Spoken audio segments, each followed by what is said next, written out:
Happy lunch hour, gang. All right, sabotage. That's the only word I can think of to describe this. Kind of a prepping topic for you, and maybe you can take care of it. Maybe you can talk to your doctor. Maybe you can figure something out before this comes and whacks you pretty hard. I know the demographics of this channel, and about 80 some odd percent of the viewership that watch me here is over the age of 45. And there's somewhere around the age of 50, or somewhere around the percentage of around 50 that are over 65. A lot of people on Medicare, a lot of people on Social Security, et cetera, et cetera, et cetera. And this is where I say sabotage. Chances are a lot of people are on medication, right? You may have a little bit harder time not only affording your medication, but getting it. All right, so let's start with the getting your medication. If you know this, if you don't, the pharmacies are closing like crazy, all right? Rite Aid Pharmacy is going to close about half of their stores. Walgreens closing about 25% of their stores. CVS, about 10% of their stores. Now, sure, a lot of people get their prescriptions from Walmart or from the grocery store or whatever. But as there are less and less pharmacies, now you have a problem. How many people remember going back to COVID and trying to get a prescription and the pharmacy saying, we're out? A lot of people are on life-saving medication and the pharmacies are like, we don't have it. I can remember many stories of you guys telling me you had to call 3, 4, 5 pharmacies to find your prescription. Some of you guys telling me you had to drive 2 hours to get to a pharmacy before you could find one that had the medicine that you needed. The story here, New Lebanon, Ohio, okay, they have no pharmacies left. They're all gone. Okay, there's probably many other towns like this where the drugstores have all closed. So there's the first problem. Gee, the life-saving drugs that you need are going to be harder and harder to get just because there's nowhere to get them. But then let's take a look at the other half of this. Okay, now before I even get into that, let's think about why. When's the last time you went into Walgreens, Rite Aid, whatever? A lot of them have everything behind plexiglass. Why? Because theft is up like crazy. California, signs all over the place. Don't steal more than $950, right? The drugstores cannot absorb the cost of all the product being stolen. I mean, you go into a drugstore. I mean, anytime you guys have been in one, all right, it's not like there's a whole lot of people in the drugstore at any given time. So sales aren't through the roof, right? Whether you're buying shampoo or toothpaste or Easter candy or, whatever, drugstores don't do a robust sale. So when somebody goes and steals $950 off the shelves, that really eats into the profits. And companies need to stay profitable. Each store needs to stay profitable, otherwise it gets closed. So we're seeing a lot of that on top of it. But why do I say sabotage? Besides the fact of the laws that made it okay to steal. Well, let's take a little bit a look, going back to what I said about Medicare, Medicaid, that sort of stuff, Social Security.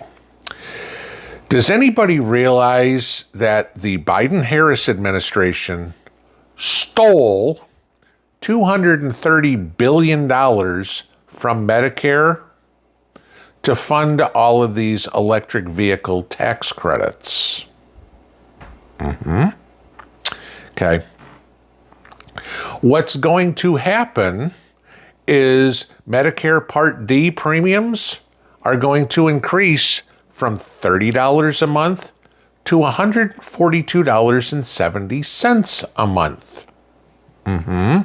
Okay, so 4.5 times more, guys. all of you on your fixed income, right? Now, the issue is where I say sabotage is because they've already stolen the money, so we should have already seen the price increases.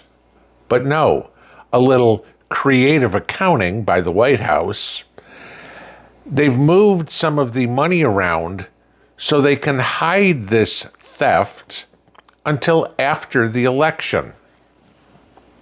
The price hikes are supposed to go into place somewhere between November 10th and the end of January.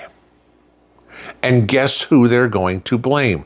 Oh, look, you elected Trump, and all of a sudden, your Medicare Part D premiums just went up 4.5 times. And the public will buy it. Oh my God, what did we do? Yada, yada. Because they don't look into why the premiums went up. The premiums went up because we have to fund all of these tax credits for people to buy EVs. That's what happened. You know, when you fill out your taxes, oh, you get a $10,000 tax credit for buying a Tesla, a Rivian, a Ford Lightning, a Chevy Volt, whatever, right? That tax money still got to be put into the coffers somewhere, so they just took it from Medicare, figuring nobody'd notice. Well, eventually, it comes time to pay the pauper. And they set it up so it'll come out after the election, so Nancy Pelosi and Hakeem Jeffries and all the rest of the cast of clowns in there, knowing they're going to lose, can blame Trump. Yes, this is exactly what is going on. It's coming out. If you dig a little bit and put the puzzle pieces together, this is what's going on. They are punishing the retirees in the country by their actions and then spreading the lies. Trump's going to cut your Social Security. How many times have you heard that lie out of Kamala Harris's mouth?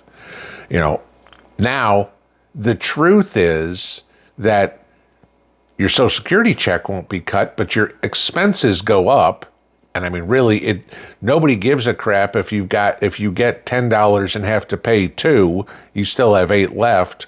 Or if you get $20 and have to pay $12, you still have $8 left, right? This is the deal.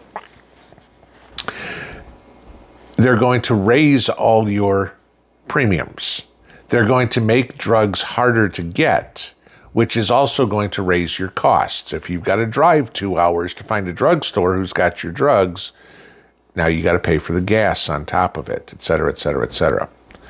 Don't for a second think that, and I think I said this probably 6 months ago, don't for a second think that they aren't going to do everything in their power, meaning the Democrats, to completely sabotage Trump and going into his new administration, to make it impossible for him to unwind all the catastrophic policies that Barack Obama's third term brought in, because they want to punish the people because we didn't give him a fourth term with the puppet of Kamala Harris.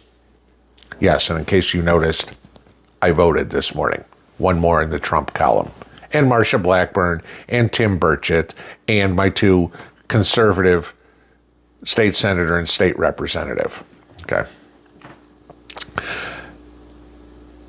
What I would suggest at best that you can do, talk to your doctor, see if you can get a refill on prescriptions. At least make sure you can get your refills before the election, because you can bet your co-pays are going to go up. You know, remember, what used to be $0 co-pays or $4 co-pays, now people are paying $30 or $40. They can talk all they want about, Joe Biden, I cut the price of insulin down to $35. No, you didn't, Joe. Actually, Trump did that. You rescinded it, and then you redid it again because it was a good policy. Any of the medications that you are on, make sure you can get as much as you can.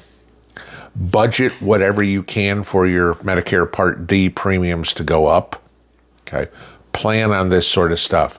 This is prepping to keep you alive. It's great to have the food, the bullets, the Band-Aids, the beans, whatever. Okay. But if you need medicine to keep yourself alive, make sure you do whatever you can. I'm not going to say go get a hold of one of these companies online or whatever that say we can sell you the prescriptions. That's not me, okay? That's up to you to do it. Some people like those deals, some people don't. That's up to you to make your own decisions. I'm not going to recommend one or anything like that. There aren't any that I'm going to say I've got experience with, okay, that are good, bad, or indifferent. You know what the prices you pay are for your meds. Find out where you can get them. Talk to your doctor about alternatives, about generics, about holistic medicine, whatever, if it's possible. Do whatever you can. Just expect drugs to be harder to get and the cost to go through the roof. Pinball out.